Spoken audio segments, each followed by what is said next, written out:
The date is April 8, 1943, 27,000 feet above the occupied French countryside. The morning sun casts long shadows across a landscape torn between liberation and oppression. In the crystal-clear cockpit of his Focke-Wulf 198-5, Oberleutnant Ralph Hermannkahn of Jabo 26 peers through his oxygen mask with the confidence of a veteran who has survived 3 years of continuous combat. Below him, climbing laboriously through the thin air, are 16 ungainly silhouettes that will change the course of aerial warfare forever. The Americans have sent us flying milk bottles, he transmits to his wingman, unable to suppress his laughter at the sight of the massive Republic P-47 Thunderbolts struggling for altitude. What Hermannkahn couldn't know, what none of the seasoned Luftwaffe pilots circling like predators above could possibly imagine, was that they were witnessing the arrival of the weapon that would systematically annihilate the German fighter force and rewrite the very rules of air combat. This is the story of how American industrial might, embodied in 8 synchronized Browning machine guns, and wrapped in 7 tons of armor and steel, transformed from an object of ridicule into an instrument of absolute aerial dominance. It's a tale that spans continents and reveals how the marriage of overwhelming firepower and mass production could defeat tactical brilliance and years of combat experience. Before we dive deeper into this remarkable transformation, take a moment to subscribe if you love learning about history's most pivotal moments, and tell me in the comments what city you rewatching from. I always enjoy connecting with fellow history enthusiasts around the world. The Republic P-47 Thunderbolt emerged from a moment of desperate panic in American aviation history. As German fighters swept across France in the summer of 1940, demonstrating their superiority over Allied aircraft with devastating efficiency, the United States Army Air Corps faced a terrifying reality. Their existing fighters were hopelessly outclassed. The Curtiss P-40 Warhawk, America's primary fighter, could barely compete with the Messerschmitt Bf 109E, let alone the newer variants rolling off German production lines. In boardrooms and design studios across the United States, aviation engineers worked around the clock to bridge a technological gap that seemed insurmountable. Alexander Kartveli, Republic Aviation's Georgian-born chief designer, received urgent specifications that would have seemed impossible just months earlier. The Army Air Corps wanted a high-altitude interceptor capable of matching the Luftwaffe's best performers at altitudes where combat was increasingly taking place. But a man whose engineering philosophy centered on solving problems through overwhelming technological superiority rather than elegant compromise had a different vision. "It will be a dinosaur," he admitted to his design team as they reviewed the preliminary sketches. "But it will be a dinosaur with good proportions." The XP-47B prototype that first flew on May 6, 1941, shocked everyone who witnessed its maiden flight. At 9,900 pounds empty, it weighed 65% more than its predecessor, the P-43 Lancer, and represented a fundamental departure from conventional fighter design philosophy. While European designers had pursued lightweight interceptors, optimized for climb rate and turning performance, Republic Aviation had created something unprecedented, a high-altitude juggernaut that used mass, power, and overwhelming firepower to redefine aerial combat. The heart of this mechanical monster was the Pratt and Whitney R2800 double Wasp, an 18-cylinder radial engine producing 2,000 horsepower, more power than entire bomber formations from the previous war. But power alone wasn't enough at the altitudes where modern air combat was taking place. The breakthrough came from the complex turbo-supercharger system, with its intricate ducting running through the rear fuselage that gave the aircraft its distinctive, pregnant appearance. This technological marvel allowed the massive engine to maintain sea-level performance at 27,000 feet, where German fighters gasped for air. The first pilots to encounter the P-47 in training had mixed reactions that bordered on terror and amazement. Major Hubert Zemke, commanding the 56th Fighter Group at Bridgeport, Connecticut, initially despised the aircraft with an intensity that surprised even himself. Between September 1942 and January 1943, his unit lost 18 pilots and 41 aircraft in training accidents, casualty rate that exceeded combat losses for most fighter groups. The P-47 killed more Americans in training than Germans would in the first months of operational service. The aircraft's handling characteristics defied everything pilots thought they knew about fighter aviation. It ground-looped on landing with vicious unpredictability, torque-rolled on takeoff with enough force to flip the aircraft inverted, and dove with such enthusiasm that pilots discovered compressibility effects as shockwaves formed on the wings and froze their controls. Test pilots approaching the massive fighter for the first time invariably asked the same question: "This thing actually flies?" Lieutenant Robert Johnson, a farm boy from Oklahoma who would become one of America's top aces with 27 victories, described his first flight in terms that captured the raw power of the machine. "It was like strapping yourself to a locomotive. The power was unbelievable. You didn't fly it, you aimed it."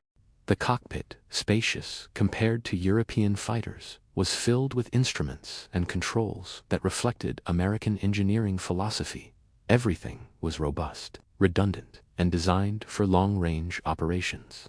But those who mastered the Thunderbolt's unique characteristics discovered something extraordinary hidden beneath its ungainly appearance. The massive weight that made it handle like a truck on the ground became a devastating weapon in combat. In a dive, nothing could catch it. From 30,000 feet, a P-47 could reach 550 miles per hour, faster than any German fighter could achieve, even in a vertical dive.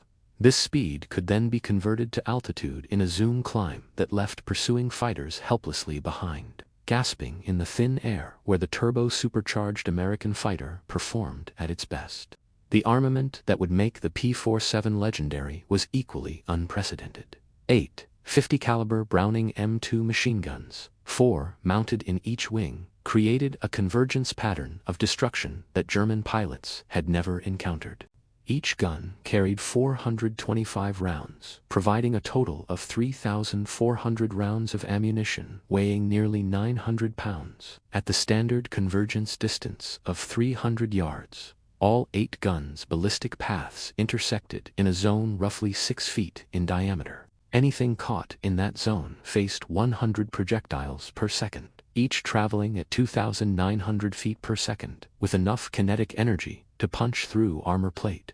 The ammunition itself represented a revolution in aerial gunnery.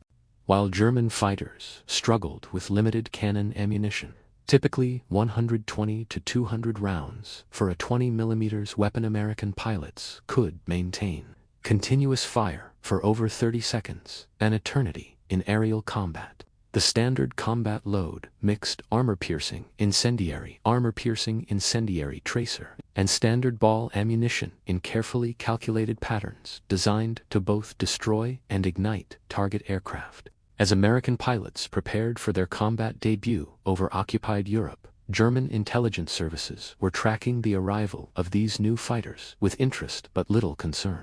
Luftwaffe pilots, veterans of continuous combat since 1939, had faced the best fighters Britain and the Soviet Union could produce. They had developed tactics and accumulated experience that made them the most formidable air force in the world. The Americans, despite their industrial capacity, remained untested in the crucible of aerial combat. The German pilots preparing to face the P-47s had earned their confidence through years of successful combat. They had swept across Poland in 1939, dominated the skies over France in 1940, fought the Battle of Britain, and survived the brutal Eastern Front, where combat occurred daily against increasingly capable Soviet pilots. Their aircraft, the Messerschmitt Bf 109G and the Focke-Wulf 190A, were proven weapons refined through constant combat experience and technical innovation. Oberst Joseph Pips Priller, commanding officer of Jagdgeschwader 26, embodied this German confidence. A veteran ace with over 100 victories, Priller had faced Spitfires, Hurricanes, and various Soviet fighters without losing his tactical supremacy. His initial assessment of intelligence reports about the new American fighter was dismissive, heavy, slow climbing, and armed with rifle-caliber machine guns that seemed inadequate against cannon-armed European fighters. The stage was set for a confrontation that would determine the future of aerial warfare. On one side stood the most experienced fighter force in aviation history, flying refined aircraft optimized through years of combat evolution. On the other side waited American pilots in an untested machine that represented a completely different approach to air combat, one that prioritized overwhelming firepower and structural strength over traditional measures of fighter performance. The clash between these two philosophies would unfold in the skies over occupied Europe, where every engagement carried the weight of national survival and the future of aerial warfare itself. The Germans expected another easy victory against inexperienced American pilots flying inferior equipment. The Americans hoped their training and equipment would prove adequate against the world's most formidable air force. Neither side could anticipate how completely the P-47 Thunderbolt would transform aerial combat and shift the balance of power in the European sky. The morning of April 8 began like countless others during the long years of World War II, but by evening, the fundamental assumptions about fighter aircraft design and aerial combat would begin their irreversible transformation. The flying milk bottles were about to demonstrate that in industrial warfare, overwhelming firepower and mass production could triumph over tactical elegance and individual skill. The first combat encounters between P-47 Thunderbolts and seasoned Luftwaffe fighters in April and May 1943 seemed to confirm every German prejudice about American aviation.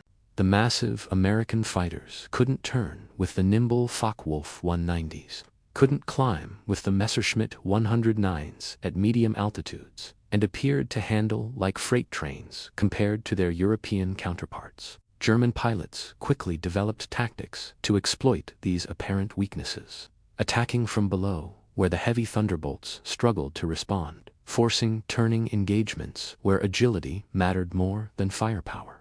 Hauptmann Joseph Pipp's Priller-S assessment to Luftwaffe headquarters after his first encounter with P-47s captured the German confidence perfectly. The new American fighter is meat for the slaughter. It flies like a truck, turns like a freight train, and climbs like a pregnant cow. Our boys are calling them Indianer, fat targets pretending to be warriors. The statistics from those early engagements seemed to support German optimism. In their first month of operations over occupied Europe, American fighter groups lost 14 Thunderbolts while scoring only 3 confirmed. German kills ratio that suggested the P-47 was indeed inferior to German aircraft. British pilots, observing from their Spitfire squadrons, quietly suggested that the Americans might want to reconsider their choice of fighter aircraft. Royal Air Force veterans joked that the best evasive maneuver in a P-47 was to unstrap from the pilot's seat and run around the spacious cockpit. The criticism stung American pilots who had trained intensively for months, only to find themselves apparently outmatched by more experienced enemies in superior aircraft.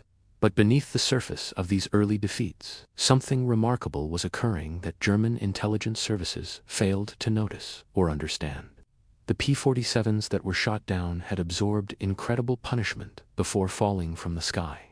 Aircraft that should have been destroyed by the first burst of cannon fire continued fighting, absorbing hits that would have disintegrated a Messerschmitt or Spitfire. 1. Thunderbolt returned from a May 4th mission with 21 cannon holes and over 100 machine gun strikes damage that would have reduced any other fighter to scattered debris. The massive Pratt and Whitney R2800 radial engine, lacking the vulnerable coolant systems of liquid-cooled fighters, shrugged off battle damage that would have stopped German or British aircraft immediately. Oil leaks that would ground other fighters barely affected the double Wasp's performance. Cylinder heads could be shot away entirely, and the engine continued running on the remaining cylinders. The robust construction and redundant systems that made the P-47 so heavy in peacetime made it nearly indestructible in combat. More significantly, when P-47s managed to get their guns on target, the results were absolutely catastrophic. The Thunderbolt's weapons battery created a convergence zone of destruction unlike anything German pilots had experienced, The 850 caliber machine guns could maintain sustained fire far longer than the cannon-armed German fighters, creating what survivors described as walls of lead that seemed impossible to penetrate. The event that would fundamentally change German perceptions of the P-47 occurred on June 26, 1943, over Lisieux, France, involving 2nd Lieutenant Robert S. Johnson of the 61st Fighter Squadron. This encounter would become legendary on both sides of the conflict and demonstrate the true survivability that American engineers had built into their creation.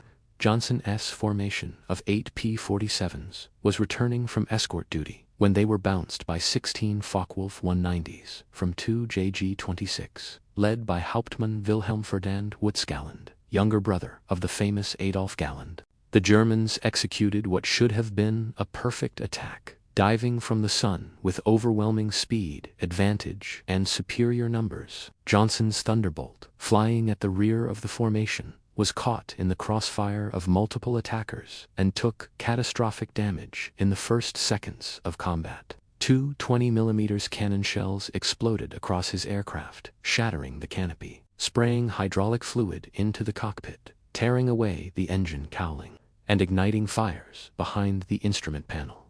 Johnson, wounded in the nose and leg by shrapnel and bullet fragments, attempted to bail out, but discovered that a 20mm shell had exploded in the canopy track, welding it shut. He was trapped in a dying aircraft at 27,000 feet, with no forward visibility through the oil-covered windscreen, a barely functioning engine that shook the entire airframe violently, and controls that responded only intermittently. Yet somehow, impossibly, the P-47 continued flying with damage that would have reduced any other fighter to falling debris. What happened next defied every assumption about combat damage tolerance and would be studied by aviation engineers for decades afterward. Despite having lost most of his instruments, Johnson managed to level the aircraft and pointed toward the English Channel. The Thunderbolt limped homeward at less than 170 miles per hour, trailing smoke and oil, its engine missing on multiple cylinders, but still maintaining just enough lift to stay airborne. Then the situation became even more desperate. A lone Focke-Wulf 190, flown by an unknown pilot from 2 JG-26, discovered Johnson's crippled Thunderbolt struggling toward safety. Historical research has never definitively identified, though several names have been proposed based on combat reports from that day. What followed was one of the most extraordinary encounters in the annals of aerial warfare, witnessed only by the two pilots involved. The German fighter positioned itself behind Johnson's P-47 and methodically opened fire with its 4 20mm cannon and 2 13mm machine guns. Johnson, unable to maneuver or return fire, could only huddle behind his armor plate and endure the assault.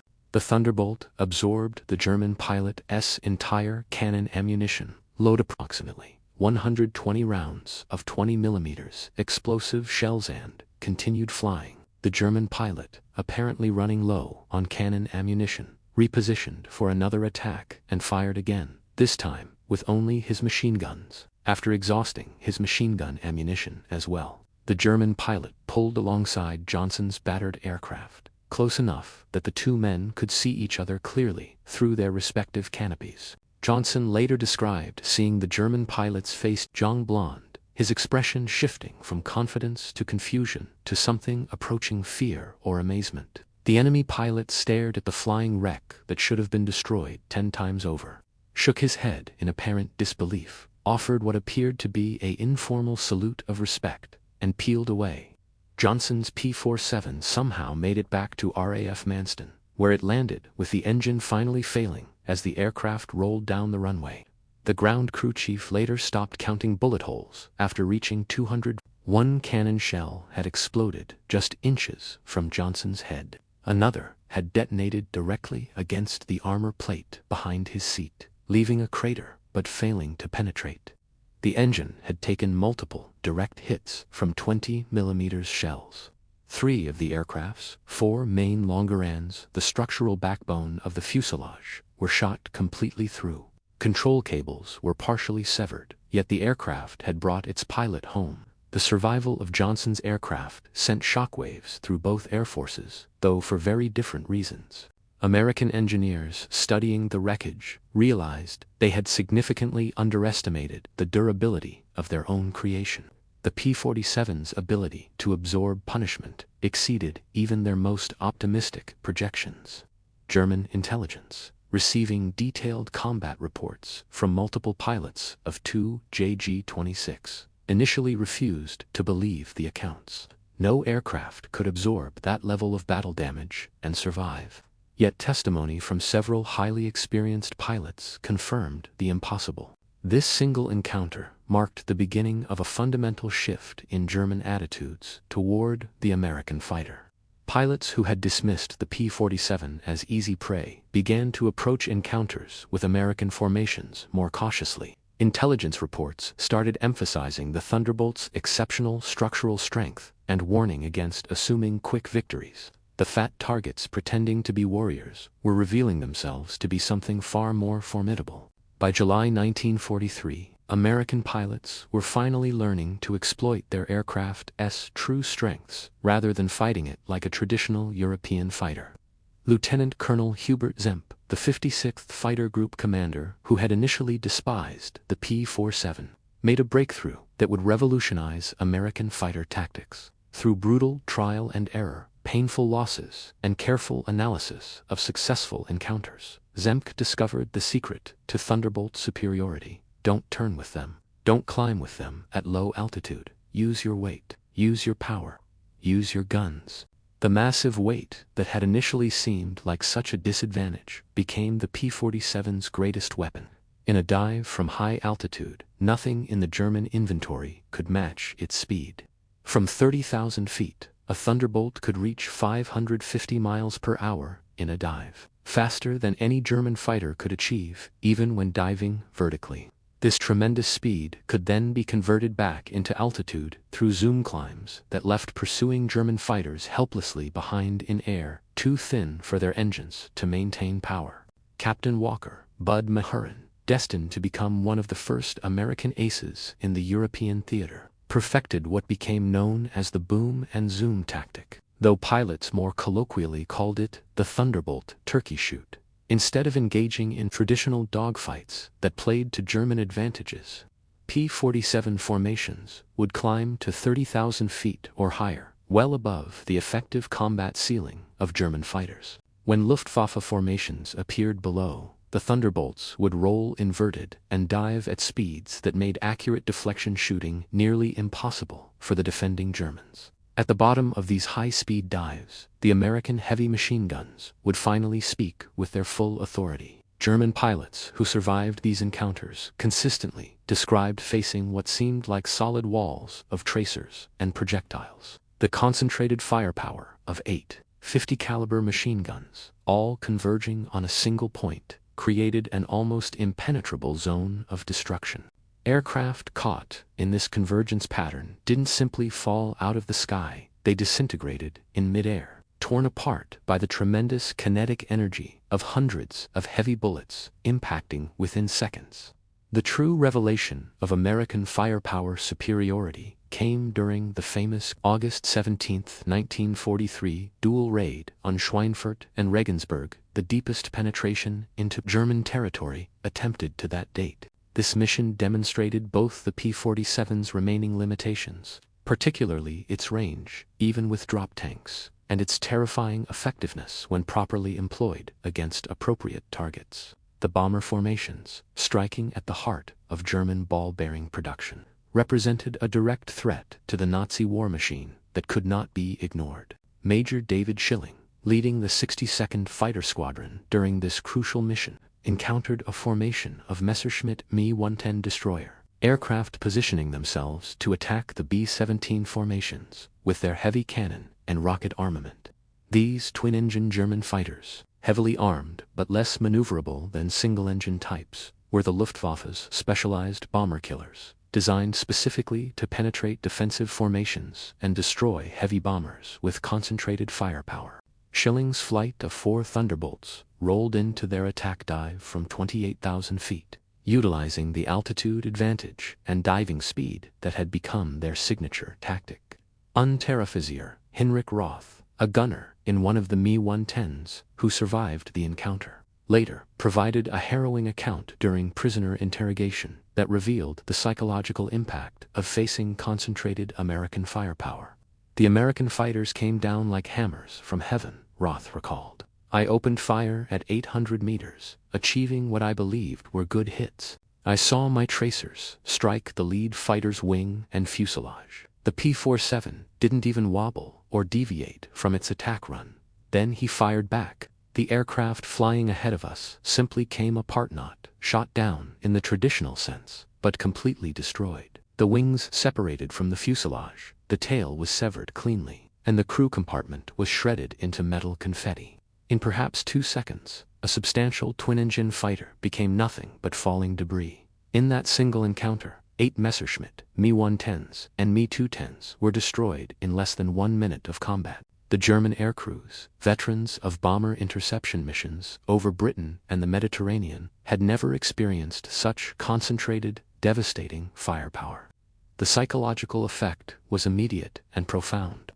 Word spread quickly through Luftwaffe units that the Americans had developed a new level of aerial firepower that made traditional evasive tactics obsolete. Each P-47 carried 425 rounds per gun, for a total of 3,400 rounds, weighing nearly 900 pounds. At the standard convergence distance of 300 yards, all 8 guns' ballistic trajectories intersected in a killing zone approximately 6 feet in diameter. Anything entering that zone faced 150 caliber projectiles per second, each traveling at 2,900 feet per second, with enough kinetic energy to penetrate armor plating and ignite fuel systems. The ammunition itself represented a triumph of American industrial capacity and metallurgical science. While German fighters struggled with severely limited cannon ammunition, typically 120 to 200 rounds total for 20 mm weapons, American pilots could maintain continuous fire for over 30 seconds. The standard combat load mixed armor-piercing incendiary tracer, and standard ball ammunition in carefully calculated patterns designed to maximize both destructive effect and the psychological impact of visible tracer streams. Lieutenant Colonel Francis Gabby Gabreski, who would eventually become the top-scoring American ace in the European theater with 28 confirmed victories, described the devastating effectiveness of the P-47's concentrated firepower. "When you hit them with all 8 guns firing simultaneously, enemy aircraft don't just go down, they literally explode in midair. I witnessed a Bf-19 cut completely in half, with the tail section falling in one direction while the nose and wings tumbled in another. The pilot never had any opportunity to react or attempt escape." As summer turned to autumn in 1943, the Luftwaffe began discovering another deeply troubling reality about American fighter operations. The P-47's performance characteristics actually improved dramatically with altitude, while German fighters suffered significant degradation in the thin air above 25,000 feet. The turbo-supercharged Pratt and Whitney R2800 engine maintained its full rated power output up to 30,000 feet, while German fighters relying on single-stage or two-stage mechanical superchargers experienced severe power loss and reduced maneuverability at high altitudes. This altitude advantage would prove fatal for some of Germany's most experienced and successful fighter pilots. Oberleutnant Hans Philipp, one of the Luftwaffe's most accomplished aces, with 206 confirmed victories accumulated across multiple theaters, encountered this harsh reality on October 8, 1943, leading elements of Jagdgeschwader 1 against a B-17 formation at 28,000 feet over Bremen. Philipp found his Focke-Wulf 190A6 sluggish and unresponsive in the thin air where the BMW 801 radial engine was starved for oxygen. When P-47s of the 56th Fighter Group dove on his formation from 32,000 feet, the German fighters found themselves in an impossible tactical situation. They couldn't climb effectively to meet the diving Americans, couldn't accelerate quickly enough to evade attack, and couldn't maintain the energy necessary for effective defensive maneuvering. Robert Johnson, now an experienced combat pilot, well on his way to ace status, was flying at 31,000 feet when he spotted Philip's distinctive Focke-Wulf with its elaborate personal nose art. Johnson's official combat report was clinically precise. Opened fire at 300 yards, 30-degree deflection angle. Observed multiple strikes along entire fuselage and wing roots. Enemy aircraft exploded immediately. No parachute observed.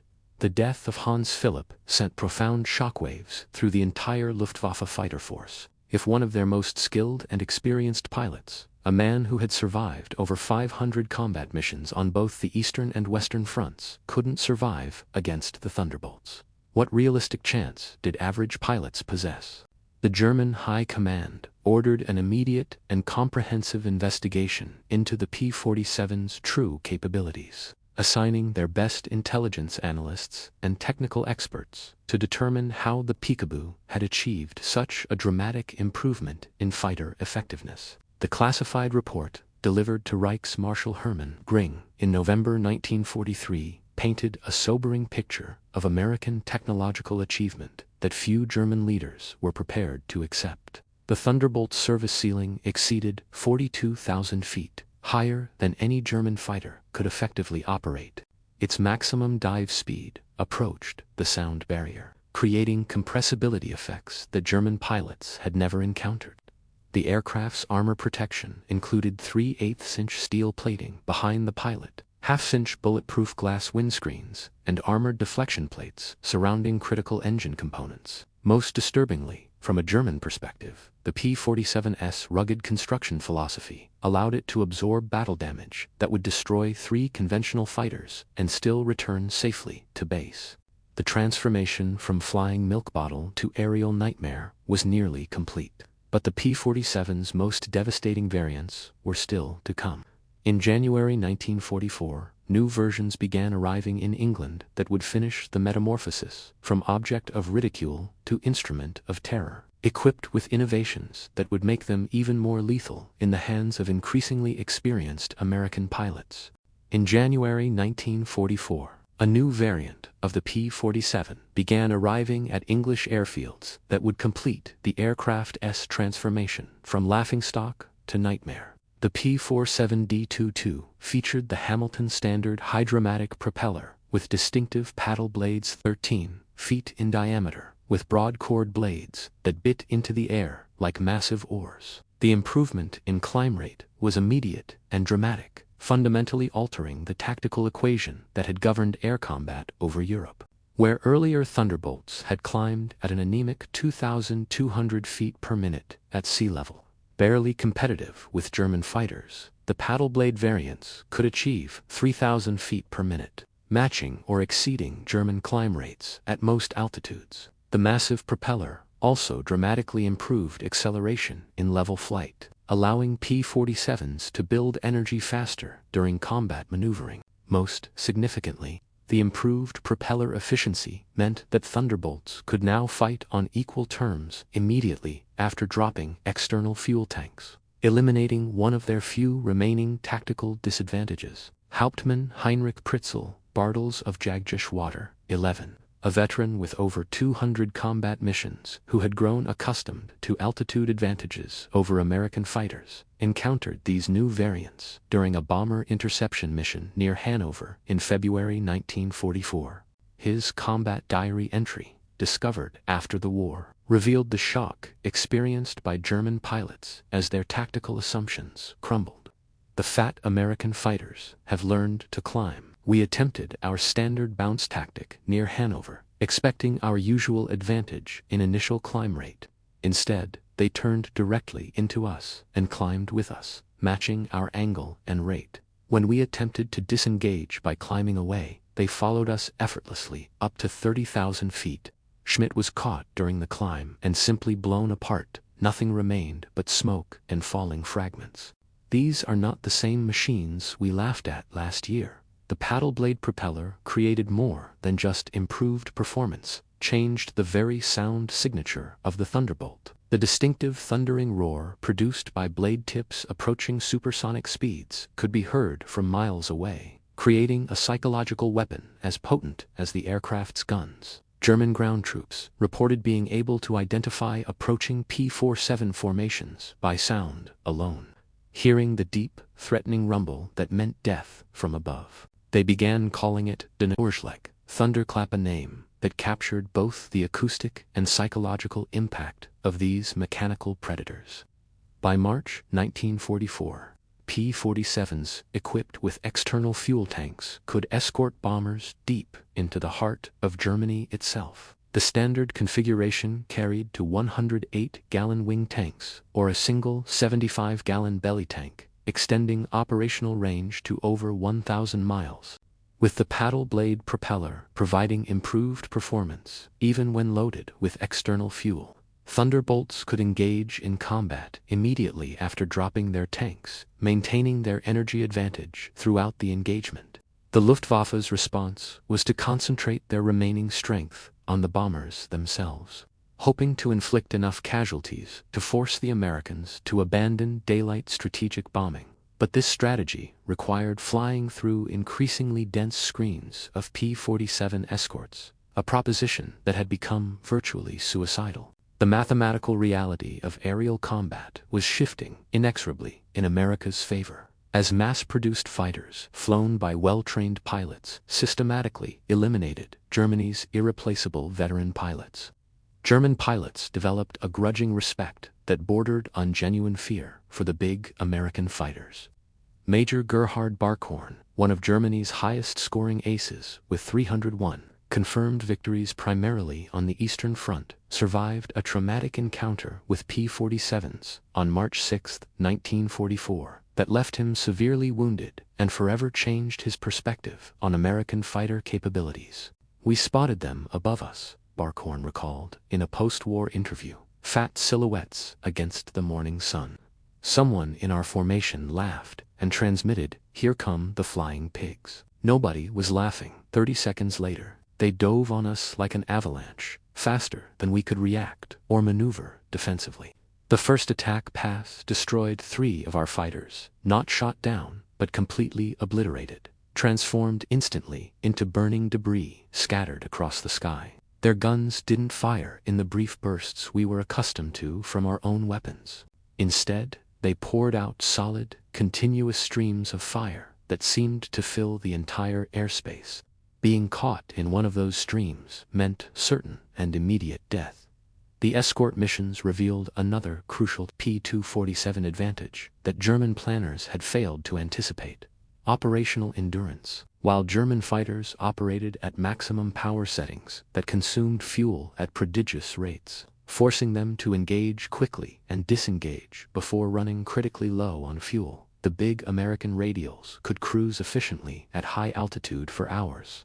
Thunderbolts could remain with bomber formations throughout their missions, rotating top cover positions while maintaining sufficient fuel reserves for extended combat and safe return to base. As increasing numbers of P-51 Mustangs arrived in the European theater to assume primary responsibility for long-range escort duties in spring 1944, P-47 units began transitioning to ground attack missions, a role that would make them the most feared aircraft in the German military arsenal. The transition began in earnest during April 1944 as Allied forces prepared for the invasion of France. And the Thunderbolt's devastating effectiveness against ground targets would prove even more psychologically damaging than its air-to-air capabilities. The P-47's heavy machine gun battery proved equally devastating against ground targets as it had against aircraft. The standard armor-piercing incendiary ammunition could penetrate the top armor of most German vehicles, while the sheer volume of fire could destroy soft-skinned targets in seconds. A typical 2-second firing burst delivered 160 half-inch projectiles into a target area the size of a truck, creating destruction that German troops described as biblical in its intensity. But the addition of bombs and rockets transformed the P-47 into a true multi-role monster that redefined close air support. The D-25 variant could carry two 1,000-pound bombs under the wings and an additional 500-pound bomb under the fuselage, a bomb load equal to that of early war medium bombers. Later variants added zero-length rocket stubs capable of launching 10 5-inch high-velocity aircraft rockets, HVARs, each equivalent in destructive power to a 105 mm artillery shell. Oberst Hans von Luck, commanding the 125th Panzergrenadier Regiment during the Normandy campaign, experienced P-47 ground attacks firsthand and left detailed accounts that captured the terror these aircraft inspired. In German ground forces, they approached at extremely low altitude, so low that you could clearly see the pilots' faces in their cockpits. The sound was absolutely terrifying. Engines roaring at full power, rockets screaming through the air, followed by the devastating hammer blow of those heavy machine guns. An entire column of our transport vehicles simply ceased to exist. 20 trucks transformed into burning wreckage in a single attack pass. The psychological effect on my men was completely devastating. They had faced artillery bombardments, tank attacks, and infantry assaults, but this was something beyond conventional warfare. German troops began calling them Jabos, a contraction of Jag bomber, fighter bomber, but veterans insisted that this term was inadequate to describe the P-47's capabilities. These were flying artillery pieces with the accuracy of precision snipers, capable of devastating pinpoint attacks that could eliminate specific targets while leaving adjacent areas untouched. The precision was as demoralizing as the destruction itself, as German commanders realized that nowhere was safe from American air power. On June 6, 1944, the Luftwaffe discovered just how completely the balance of air power had shifted in favor of the Allies. Over 500 P-47s provided air cover for Operation Overlord, the long-awaited invasion of Western Europe, creating an impenetrable umbrella over the landing beaches. German fighters attempting to reach the invasion zones were systematically massacred by layered defensive screens that extended from sea level to above 30,000 feet. Oberleutnant Wolfgang Fischer of Jagdgeschwader, to one of only 3 German pilots who managed to reach the beaches that morning, filed a combat report that captured the hopelessness of the Luftwaffe's situation. The sky belonged entirely to the Americans. Thunderbolts were stacked from sea level to maximum altitude in defensive layers that seemed impossible to penetrate. We attempted to break through at dawn with 12 fighters from our group. I was the only pilot to return. The P-47s were positioned at every conceivable altitude. You couldn't climb above them, couldn't dive beneath them, couldn't find any gap in their coverage. Their concentrated firepower turned our aircraft into what looked like aluminum rain falling from the sky. In the weeks following D-Day, P-47s systematically destroyed German movement capabilities in daylight hours. The statistics compiled by the 9th Air Force told a story of unprecedented destruction. In June alone, Thunderbolt squadrons claimed 651 locomotives destroyed, 3,847 trucks eliminated, 512 tanks and armored vehicles knocked out, and 4,553 horse-drawn vehicles obliterated. The Wehrmacht was forced to conduct all movement under cover of darkness, severely hampering their ability to respond effectively to Allied advances or reinforce threatened positions. German military commanders tried every conceivable countermeasure to neutralize the Thunderbolt threat. They reinforced vehicle armor, deployed additional anti-aircraft guns to protect convoys, developed sophisticated camouflage techniques, and even attempted to schedule all movement during periods of poor weather. Nothing proved effective against the P-47's combination of speed, armor protection, and overwhelming firepower. Even the feared 88mm flak guns, which had terrorized Allied bomber crews, struggled to track fast-moving fighters conducting low-altitude attacks. While devastating occupied Europe, the P-47 was simultaneously proving its exceptional worth in the Pacific theater, where its unique characteristics proved perfectly suited to the vast distances and harsh environmental conditions of the war against Japan. The 348th Fighter Group, operating from primitive bases in New Guinea, discovered that the Thunderbolt's rugged construction and exceptional range made it ideal for operations in a theater where mechanical reliability often meant the difference between life and death.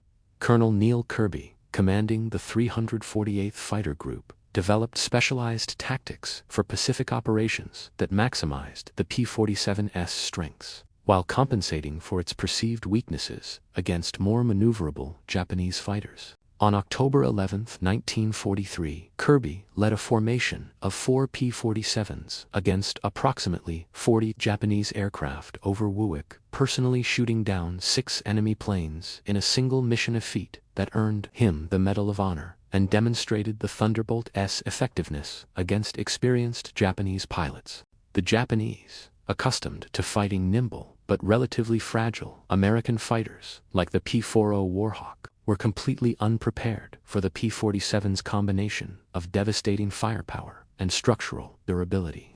Japanese ace Saburo Sakai, one of their most skilled and experienced pilots, encountered P-47s over New Guinea and later wrote with obvious respect and fear, "We called them monsters. Our 20mm cannon, which could destroy a P-40 with just a few well-placed hits, seemed to have virtually no effect on these American fighters. I personally put dozens of cannon rounds into one Thunderbolt and watched it continue flying as if nothing had happened. Their return fire was absolutely terrifying, continuous streams of heavy bullets that could tear any aircraft completely apart." The P-47N variant, developed specifically for Pacific operations, featured dramatically increased fuel capacity through wet-wing tanks holding 93 gallons each, extending the aircraft's operational range to an unprecedented 2,350 miles. This final evolution would eventually escort B-29 superfortresses all the way to Japan itself, proving that the supposedly short-legged fighter of 1943 had evolved into a true long-range strategic weapon capable of projecting American air power across entire oceans. Perhaps the ultimate vindication of the P-47's revolutionary design philosophy came through its encounters with German jet fighters aircraft that should theoretically have been completely untouchable by propeller-driven fighters. The Messerschmitt Me-262, with its maximum speed of 540 miles per hour, represented a quantum leap in aircraft performance that German engineers hoped would restore their aerial superiority. However, Thunderbolt pilots discovered they could successfully engage jets under 2 specific circumstances: during vulnerable takeoff and landing phases, when jets were most exposed, and during high-speed diving attacks from extreme altitude. On November 27, 1944, Lieutenant Colonel John C. Meyer of the 352nd Fighter Group became one of the first Allied pilots to shoot down an Me-262 using a P-47, diving from 28,000 feet to achieve speeds approaching 500 miles per hour, fast enough to intercept the jet during level flight. The German jet pilot, overconfident in his technological superiority, never detected the diving Thunderbolt until Meyer's guns opened fire at 400 yards range. Meyer's detailed combat report noted with clinical precision the enemy aircraft disintegrated completely under concentrated fire. Large sections, including both engines, separated from the fuselage structure. The pilot made no attempt to escape and was presumably killed instantly. The massed fire of 8 .50 caliber guns proved significantly more effective against jet aircraft construction than we had initially anticipated. By early 1945, specialized P-47M variants were being deployed specifically to counter German jets and V-1 flying bombs. These ultimate Thunderbolts incorporated water methanol injection systems that boosted engine output to 2,800 horsepower and featured refined aerodynamics that enabled level flight speeds of 470 miles per hour at 30,000 feet, performance that allowed them to intercept even jets under favorable conditions. Major George Bostwick, commanding the 63rd Fighter Squadron equipped with these final P-47 variants, successfully shot down to Me-262s during March 1945. His tactical assessment emphasized the continuing importance of firepower over pure speed. The German jets are undoubtedly faster than our aircraft, but they cannot turn effectively and cannot absorb battle damage. One concentrated burst from our 8-gun battery causes them to disintegrate as if they were constructed from paper. More importantly, they must reduce speed significantly to attack our bomber formations effectively, and that deceleration provides the opportunity we need to engage them successfully. The ultimate demonstration of overwhelming American industrial capacity came during Operation Bodenplatte, the Luftwaffe's desperate final attempt to destroy Allied air power through a massive surprise attack launched on January 1, 1945. Nearly 900 German fighters, including many of their few remaining experienced pilots, struck Allied airfields across Belgium and the Netherlands in what represented Germany's last significant air offensive of the war. At Y-34 airfield near Metz, home base for the 365th Fighter Group's P-47s, the initial German attack achieved tactical success, destroying 22 Thunderbolts on the ground, along with several other aircraft types. A captured German pilot, brought to the command post for interrogation, pointed triumphantly at the burning American aircraft and taunted his captors. "What do you think of that destruction? How does it feel to see your precious fighters reduced to scrap metal?" Major George Brooking's response became legendary throughout the 9th Air Force and perfectly captured the industrial reality that doomed German hopes. He calmly pointed to the flight line where ground crews were already pushing damaged aircraft aside and preparing concrete hardstands for replacement aircraft. "By tomorrow morning, we'll have 40 brand new fighters to replace these losses. How long will it take your Air Force to replace the pilots you've just lost?" The German pilot's confident smirk disappeared immediately as the implications became clear. Within 48 hours, factory-fresh P-47D4OS filled every empty hardstand on the airfield, flown directly from supply depots in England by ferry pilots. Meanwhile, the Luftwaffe had lost 271 aircraft and 213 pilots in Operation Bodenplatte, including many irreplaceable flight instructors and squadron leaders whose experience could never be replaced. The Americans had lost 134 aircraft total across all attacked airfields, every single one replaced within a week through their overwhelming production capacity. These numbers told the inexorable story of industrial warfare and inevitable defeat. Republic Aviation had produced 15,683 P-47 Thunderbolts during the war years, more than any other American fighter type, and representing a manufacturing achievement that German industry could never hope to match. At peak production efficiency, the Farmingdale factory on Long Island was completing 1 Thunderbolt every hour around the clock, 7 days a week. The Evansville plant in Indiana, constructed from empty farmland in 1942, was producing over 500 aircraft monthly by 1944. Each individual P-47D required 65,000 separate components, 8 miles of electrical wiring, 2,000 pounds of aluminum alloy, and 300 pounds of specialized rubber compounds. The Pratt and Whitney R2800 engine alone contained 2,400 individual parts machined to tolerances measured in thousandths of an inch. Yet American workers, many of them women who had never seen an aircraft before Pearl Harbor, were assembling these incredibly complex machines with precision that exceeded peacetime manufacturing standards while working under intense wartime pressure. The ammunition production figures were equally staggering and demonstrated American industrial capacity on a scale that defied comprehension.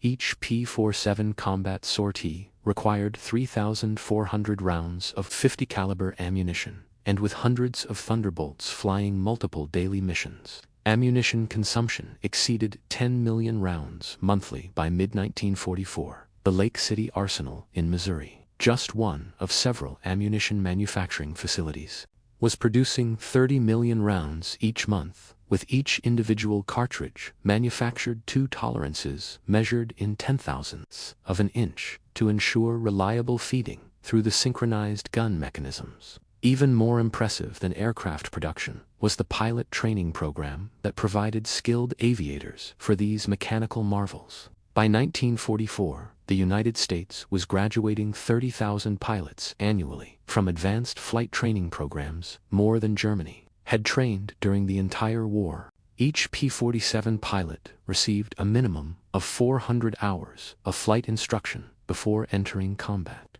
including 100 hours specifically in advanced fighter aircraft. German pilots, by stark contrast, were entering combat with less than 100 hours of total flying time by war's end. The qualitative difference showed immediately in combat effectiveness. American pilots arrived in European and Pacific theaters, thoroughly trained in formation, flying, instrument navigation, aerial gunnery, and tactical doctrine. They had practiced extensively against captured enemy aircraft, understanding their opponents' capabilities and limitations through systematic study rather than painful trial and error. Most importantly, they knew their aircraft systems intimately, having studied comprehensive technical manuals that German pilots never received due to material shortages. Lieutenant Eugene Roberts, arriving in England during September 1944, exemplified this systematic American training advantage. I had logged 420 hours in my personal flight record, including 75 hours specifically in the P-47 Thunderbolt.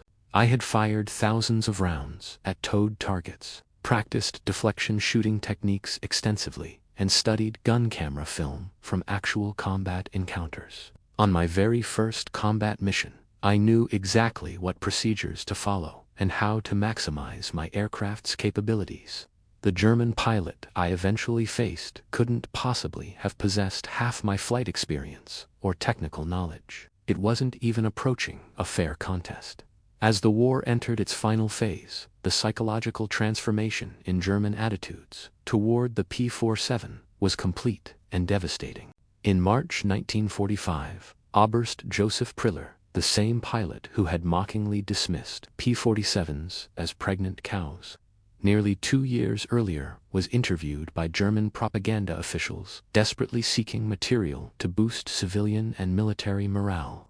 His candid assessment, deemed too demoralizing for publication, revealed the complete reversal in German perceptions of American fighter capabilities.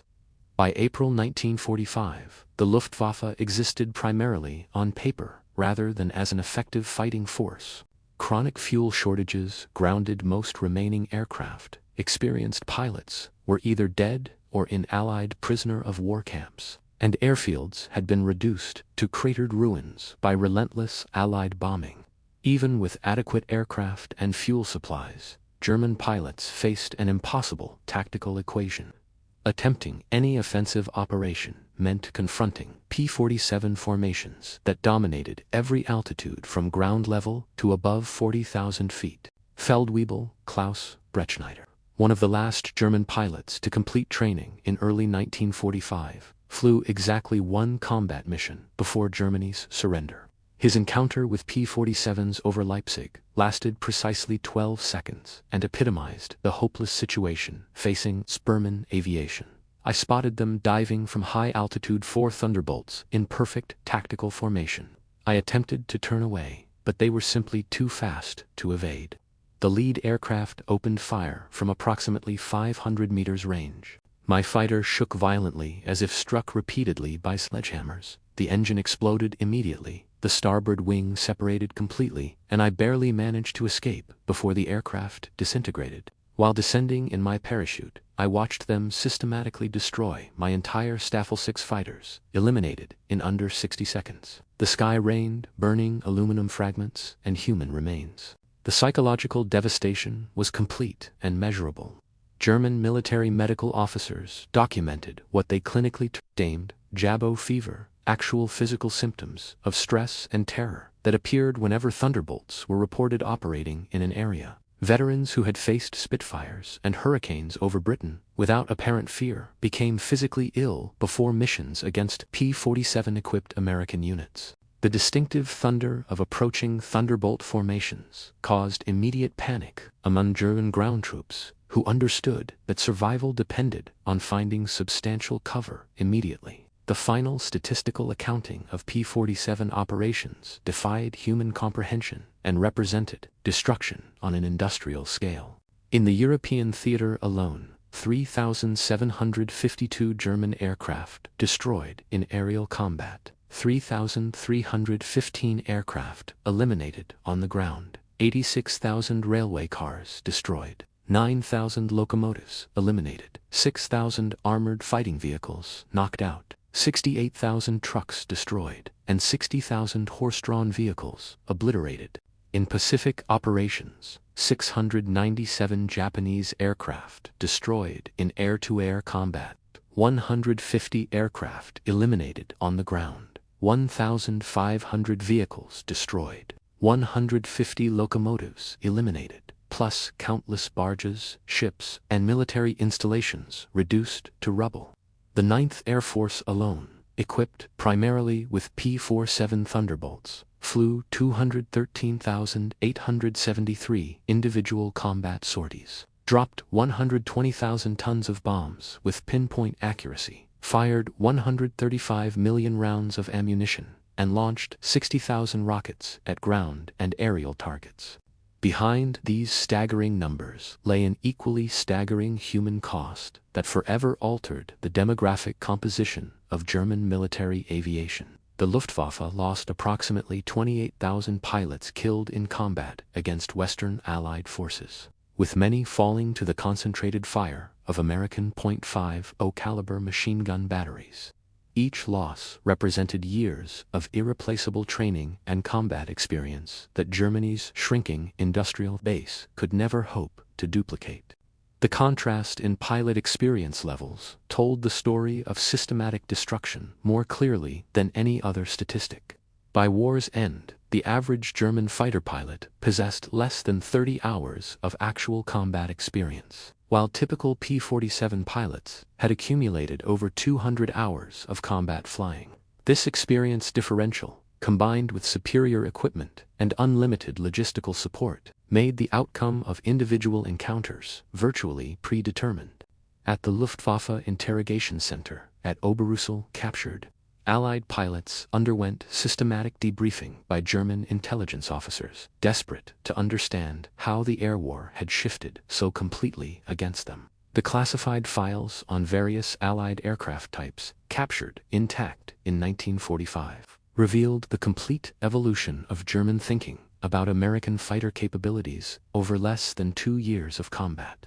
The P-47 assessment file, updated continuously throughout the conflict, documented a complete reversal of professional military opinion that bordered on the surreal. The April 1943 entry read, "Large, unmaneuverable fighter aircraft, inferior to all German fighter types in crucial performance parameters, except maximum dive speed. Machine gun armament considered insufficient against cannon-armed opposition. Overall assessment, minimal threat to experienced pilots." By December 1943, the tone had shifted dramatically. Exceptional high altitude, performance characteristics, extreme structural strength exceeds all previous estimates. Concentrated firepower, increasingly problematic for our pilots. American pilot training and tactics showing marked improvement. Assessment, significant threat above 25,000 feet altitude. The June 1944 update reflected growing desperation. Dominant fighter bomber throughout operational envelope, superior to all German fighter types above 20,000 feet. Concentrated firepower, devastating against all target categories. Structural strength makes successful engagement extremely difficult. Assessment, critical threat at all operational altitudes. The final entry from March 1945 represented complete capitulation. Best fighter bomber aircraft of the entire war. Combination of firepower, structural durability, and performance characteristics remain unmatched by any German design. Pilot training quality, exceptional throughout all encounters. Final assessment, unsurvivable in direct engagement.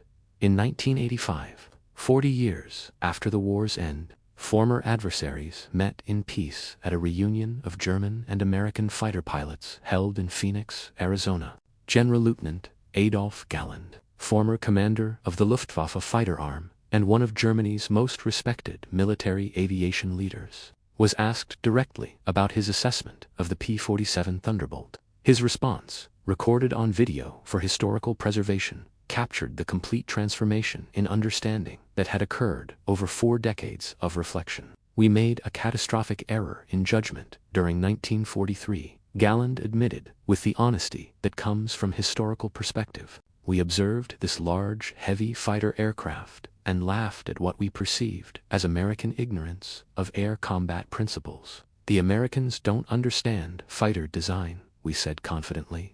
They've built a bomber and foolishly called it a fighter. We were the ones who fundamentally misunderstood the situation, Galland continued. The Americans weren't attempting to build a European-style fighter aircraft. They were building a distinctly American weapon designed around mass production capabilities, overwhelming firepower, and structural survivability. They understood that in a prolonged war of industrial attrition, the aircraft that could absorb tremendous punishment while delivering devastating firepower would ultimately prevail. They were absolutely correct in this assessment. The first time I personally flew a captured P-47 after the war ended, I finally understood everything we had missed, Galland recalled. The raw power was absolutely incredible. It climbed as if it were falling upward through the sky. The cockpit was remarkably comfortable for long-duration missions. Visibility was excellent in all directions. The controls were precise and responsive despite the aircraft's size. It was genuinely a pilot's aircraft, but wrapped in nearly impenetrable armor plating. But what truly impressed me, beyond the aircraft's individual capabilities, was the realization that America had constructed over 15,000 of these incredibly complex machines, while simultaneously fighting a global war across 2 oceans. Each aircraft required an engine more technologically sophisticated than anything German industry ever produced. Yet they manufactured them faster than we could build comparatively simple fighters. That's when I finally comprehended that we never possessed any realistic chance of victory. Galland's final assessment carried the weight of hard-earned wisdom. Those 8 machine guns, we called them, Roosevelt's piano, because of the distinctive musical sound they produced when firing in unison. Once you heard that sound during combat, you never forgot it for the remainder of your life. Too many of my closest friends heard that sound for the final time. The P-47 did unsimply defeat the Luftwaffe through superior performance. It systematically destroyed us as an effective fighting force. The P-47 Thunderbolt's design philosophy represented American industrial thinking at its most fundamental level. Brute force engineering, backed by virtually unlimited material resources and manufacturing capacity. Every single component was deliberately overbuilt, overpowered, and over-engineered to survive conditions that would destroy conventional aircraft. The wing spars alone could support 40,000 pounds of stress, 3 times the aircraft's maximum loaded weight. Engine mounts could withstand 12 G-force loads that would kill human pilots. Control cables were doubled throughout the aircraft, with automatic backup systems preventing catastrophic failure. The ammunition feed system represented a marvel of mechanical engineering that German designers never attempted to duplicate.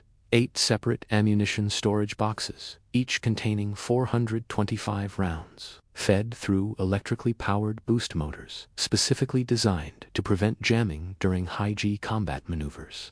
Individual guns were electrically heated to prevent freezing at extreme altitudes where combat increasingly occurred. Each weapon possessed its own charging mechanism and could be synchronized independently of the others. The convergence pattern was adjustable from 150 to 400 yards, allowing individual pilots to optimize their armament for preferred engagement ranges. Even decades after the war's conclusion, some German aviation veterans maintained that the P-47 achieved victory through numerical superiority rather than qualitative excellence, that German fighters remained technically superior but were simply overwhelmed by American industrial capacity. Combat records and detailed analysis tell a markedly different story that contradicts this self-serving narrative. In documented engagements where numerical forces were approximately equal, P-47s consistently achieved victory through superior firepower, structural durability, and pilot training. the heavy machine gun armament, initially dismissed by European experts as inferior to cannon weapons, proved devastatingly more effective in actual combat conditions. Detailed analysis of thousands of hours of gun camera footage revealed the crucial tactical differences. Cannon shells, while individually more destructive than machine gun bullets, required extremely precise aim to achieve hits and carried severely limited ammunition supplies, typically only 120 to 200 rounds total per aircraft. The P-47 S-8 machine guns created what military analysts termed a probability cloud of projectiles that virtually guaranteed multiple hits even with imperfect aim and target tracking. At typical air combat engagement ranges, a 2-second burst from a P-47's full armament placed at least 20 rounds into any fighter-sized target, more than sufficient to ensure complete destruction. The ammunition itself incorporated superior American metallurgical technology, with 50 caliber armor-piercing incendiary rounds using delayed action fuses that ensured penetration before explosive detonation. The incendiary compound burned at 3,000 degrees Fahrenheit hot, enough to ignite aluminum aircraft structure and ensure secondary fires. German 20mm cannon shells, while heavier and carrying larger explosive charges, frequently detonated on surface contact, creating spectacular visual effects but sometimes only superficial structural damage. This difference in ammunition design philosophy proved decisive in determining combat outcomes, as P-47 pilots could deliver sustained, accurate fire, while German pilots were forced to make their limited ammunition count with perfect shot placement.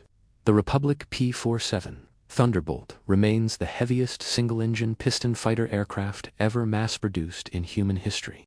Its empty weight of 10,000 pounds exceeded the gross loaded weight of many twin-engine fighters from earlier in the war. Its Pratt and Whitney R2800 engine produced more horsepower than entire bomber formations had possessed just 5 years earlier. Its concentrated weapons battery delivered more sustained firepower than an entire infantry squad armed with the best available weapons. Yet this mechanical monster was manufactured by the thousands flown routinely by pilots barely out of high school and maintained under primitive combat conditions by mechanics who had learned their specialized trades in a matter of weeks rather than years. The transformation of German military opinion from open mockery to genuine terror required less than 24 months of combat operations. In that brief span, the flying milk bottle became the most psychologically devastating aircraft in Luftwaffe combat experience. German veterans who had faced Royal Air Force Spitfires, Hawker Hurricanes, and various Soviet fighter types without apparent psychological trauma spoke of P-47 encounters in hushed, respectful tones decades after the war's conclusion. The mechanical thunder of approaching Thunderbolt formations had become permanently embedded in their memory as the sound of inevitable death approaching from above. At the National Museum of the United States Air Force in Dayton, Ohio, a meticulously restored P-47D-30 sits among other legendary fighter aircraft from aviation's golden age. Its informational placard lists technical specifications and major battle honors. But the aircraft's true historical significance is better conveyed by a small display case containing spent .50 caliber cartridge cases and a strip of 16mm gun camera film showing a Focke-Wulf 190 literally disintegrating under concentrated machine gun fire.